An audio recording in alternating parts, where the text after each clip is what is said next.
അർജുനെ കണ്ടെത്താതെ പിന്നോട്ടില്ല എന്ന് സംസ്ഥാന സർക്കാരിന്റെ ഏകോപന ചുമതലയുള്ള ഡിവൈഎസ്പി പ്രേംസദൻ പറഞ്ഞു. സൈന്യം എത്തിയത് തിരച്ചിലിന് ഊർജ്ജം പകരുമെന്നും ഡിവൈഎസ്പി ന്യൂസ് 18 വ്യക്തമാക്കി. ഷിരൂരിൽ സംസ്ഥാന സർക്കാരിന്റെ ഏകോപന ചുമതലയുള്ള ഡിവൈഎസ്പി പ്രേംസദനാണ് ന്യൂസ് 18 ചേരുന്നത്. എന്തായാലും അദ്ദേഹത്തോട് തന്നെ ഏത് രീതിയിലാണ് ഇനി പ്രവൃത്തികൾ എന്ന് ചോദിക്കാം. എങ്ങനെയാണ് സർ ഇനി ഏതായാലും സൈന്യം ഇവിടെ എത്തിയിരിക്കുന്നു, ഏത് രീതിയിലായിരിക്കും ഇനി ഏകോപനം നടക്കുക? സൈന്യത്തിന്റെ പ്രവർത്തനങ്ങളുമായി ഇന്നു മുതലോ പ്രവർത്തനം ഏകോപിപ്പിച്ച് കൊണ്ടുപോകുന്നുണ്ട്. ഇന്ന് ഉച്ചയോടുകൂടി തന്നെ കരയിലെ മണൽ പൂർണ്ണമായിട്ടും നീക്കം ചെയ്യാൻ കഴിയും എന്നാണ് ഞങ്ങൾ പ്രതീക്ഷിക്കുന്നത്. കരയിൽ പൂർണ്ണമായിട്ടും അർജുൻ ഇല്ല എന്ന് ഉറപ്പുവരുത്തിയതിന് ശേഷം മാത്രമേ ഞങ്ങളുടെ കോൺസെൻട്രേഷൻ താഴെ പുഴയിലേക്ക് മാറുകയുള്ളൂ. എന്തായാലും ഞങ്ങൾ ഒരു ഉദ്ദേശത്തോടു കൂടി തന്നെയാണ് പോകുന്നത്. അർജുനെ ജീവനോട് കൂടി തന്നെ കണ്ടെത്തണമെന്നാണ് ഞങ്ങൾക്ക് പറയാനുള്ളത്. അതുമായിട്ടുള്ള അത്തരത്തിലുള്ള ഒരു പ്രവർത്തനമായിട്ട് തന്നെയാണ് ഞങ്ങൾ മുന്നോട്ട് പോകുന്നത്.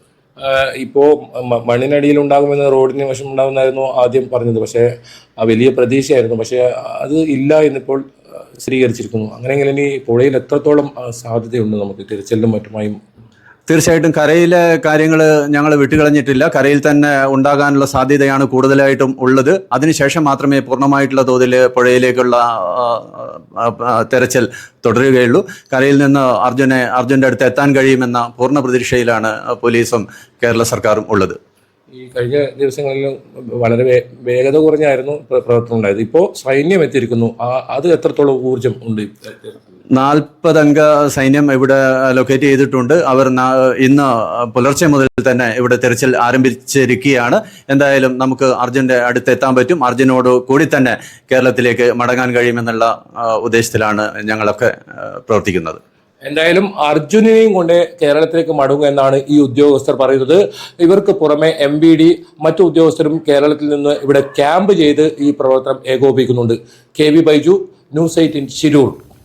ആ ഒരു പ്രതീക്ഷയാണ് നമുക്ക് എല്ലാവർക്കും ഉള്ളത്. അർജുനെ തിരികെ എത്തിക്കണം, അത് ജീവനോട് തന്നെ തിരികെ എത്തിക്കണം എന്നുള്ള വലിയ പ്രതീക്ഷയിലാണ് നമ്മൾ ഇപ്പോഴും മുന്നോട്ട് പോയിക്കൊണ്ടിരിക്കുന്നത്. 140 മണിക്കൂറൊക്കെ കഴിഞ്ഞാലും അതിജീവിക്കാനുള്ള കരുത്ത് അർജുൻ ഉണ്ടാകുമെന്ന് നമുക്ക് പ്രതീക്ഷിക്കണം.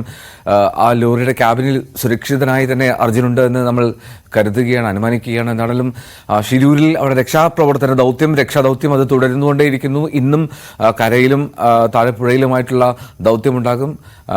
കൂടുതലും കരയിൽ കേന്ദ്രീകരിക്കാൻ തന്നെയാണ് തീരുമാനം. അവിടെ ഏറെക്കുറെ ഇല്ല എന്ന് ഉറപ്പുവരുത്തിയാൽ മാത്രമേ കൂടുതൽ ശ്രദ്ധ പുഴയിലേക്ക് കൊടുക്കൂ എന്നാണ് തൊട്ടുമുമ്പ് രഞ്ജിത്ത് ഇസ്രായേൽ രക്ഷാദൗത്യത്തിൽ പങ്കുചേരുന്ന പ്രവർത്തകൻ ആ പോരാളി നമ്മോട് പറഞ്ഞത്. എന്നാൽ നമുക്ക് ഷിരൂരിലെ വാർത്തകളിലേക്ക്, അർജുന്റെ രക്ഷാപ്രവർത്തന ദൗത്യത്തിലേക്ക് നമുക്ക് മടങ്ങിയെത്താം ഇടവേളയ്ക്ക് ശേഷം.